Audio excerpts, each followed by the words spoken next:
Subscribe کیجیے ہمارے channel کو اور بیل آئیکن کو دبائیے تاکہ قرآن و حدیث کی بات آپ تک فوری پہنچ سکے۔ طواف کا بیان، اس سے مراد بیت اللہ کے چاروں طرف 7 مرتبہ گھومنا ہے، طواف اس کو کہتے ہیں۔ طواف کا مختصر طریقہ، بیت اللہ کے سامنے جس طرف حجر اسود ہے اس کی طرف منہ کر کے اس طرح کھڑا ہو کہ داہنا مونڈا حجر اسود کے مغربی کنارے کے مقابل ہو اور سارا حجر اسود داہنی طرف رہے۔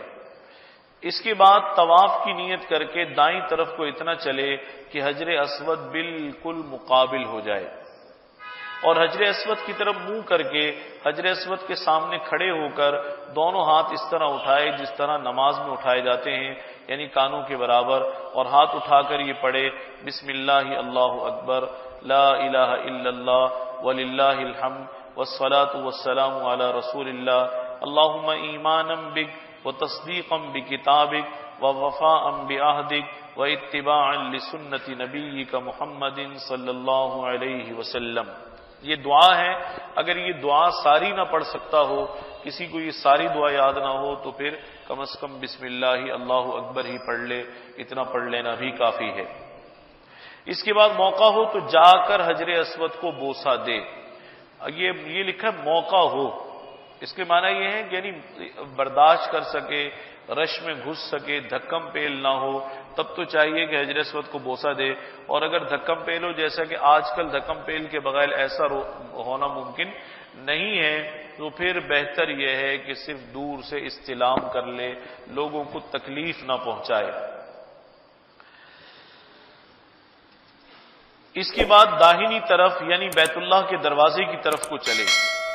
اب ظاہر ہے یہ اس طرف بیت اللہ ہے اور یوں چلیں گے تو دروازے والی سائیڈ ہے، مڑ کر چلیں گے تو یہ رکن یمانی والی سائیڈ ہے، تو ہم نے دائیں رخ پر چلنا ہے، یعنی بیت اللہ کے دروازے کی طرف کو چلے اور بیت اللہ بائیں طرف رہے، خود دائیں طرف چلتا جائے گا، بیت اللہ بائیں ہاتھ پر رہے گا، اس طرف رہے گا، اور طواف میں حتیم کو بھی شامل کرے۔ جب طواف کرتا ہوا بیت اللہ کے چوتھے کنارے یعنی رکن یمانی پر پہنچے تو اس کا استلام کرے، یعنی دونوں ہاتھ یا صرف دائنا ہاتھ اس کو لگائے، بوسہ نہ دے۔ پھر جب حجر اسود پر آئے تو حجر اسود کا پہلے کی طرح استلام کرے، یہ 1 چکر ہوا، اس طرح 7 چکر پورے کرے۔ اس کے بعد 2 رکعت طواف مقام ابراہیم کے پیچھے پڑھے، اگر جگہ مل جائے تو مقام ابراہیم کے پیچھے، ورنہ کہیں اور بھی پڑھ سکتے ہیں۔ پھر مستحب ہے کہ چاہے زمزم کے معنی زمزم کے کنویں پر جا کر آب زمزم پیے اور دعا کرے۔ آج کل تو کنواں چونکہ کھلا ہوا نہیں ہے، اب کہیں بھی کسی بھی کولر سے زمزم کا پانی پی کر دعا مانگ لے۔ تنبیہات، نمبر 1، طواف کے بعد اگر سعی بھی کرنی ہو تو طواف شروع کرنے سے پیشتر اضطباء بھی کرے، یعنی چادر کو داہنی بغل میں سے نکال کر بائیں کندھے پر ڈالے، داہنا کندھا کھلا رہنے دے۔ اس کو اضطباء کہتے ہیں کہ داہنے کندھے کو کھول لے، چادر کو نیچے سے گھما کر بائیں کندھے پر ڈال دے، یہ کندھا کھلا رہے۔ یہ اس وقت کیا جاتا ہے جب طواف کے بعد سعی بھی ہو، یعنی عمرے کا طواف ہو، داہنا کندھا کھلا رہنے دے، اور اضطباء تمام طواف میں باقی رکھے۔ اول کے 3 چکروں میں رمل کرے، یعنی اکڑ کر شانہ ہلاتے ہوئے کچھ تیزی کے ساتھ قریب قدم رکھ کر چلے، عورت رمل نہ کرے۔ رمل یہ جو اکڑ کر چلتے ہیں تھوڑا سا پہلے 3 چکروں میں، اس کو رمل کہا جاتا ہے۔ اس کی تاریخ بڑی دلچسپ ہے، حدیث شریف میں آتا ہے حضور علیہ الصلوۃ والسلام جب صلح حدیبیہ کے اگلے سال عمرۃ القضاء کے لیے تشریف لے گئے، 1 سال تو مشرکین مکہ نے جانے نہیں دیا تھا، اگلے سال تشریف لے گئے تو وہاں جب پہنچے تو مشرکین مکہ حرم کے ارد گرد جمع ہو گئے تماشا دیکھنے کے لیے مسلمانوں کا، کہ اتنے سالوں بعد مسلمان آئے ہیں، پتہ نہیں کس حال میں ہیں، کیسی صحت ہے، ایک تجسس ہوتا ہے نا جب بہت عرصے بعد ملاقات ہوتی ہے۔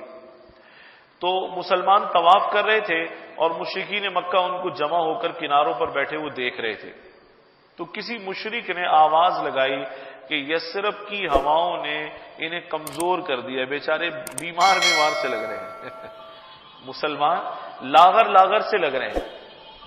اللہ کے نبی نے اس بات کو سن لیا، حضور نے اس بات کو سن لیا اور آپ نے فرمایا ذرا ان کو طاقت سے چل کر دکھاؤ۔ مشرکین کو طاقت سے چل کر دکھاؤ، کہیں ایسا نہ ہو ہمارے بارے میں یہ خیال کر لیں کہ مسلمان ڈھیلے ڈالے ہو گئے یا مسلمان کمزور ہو گئے ہیں۔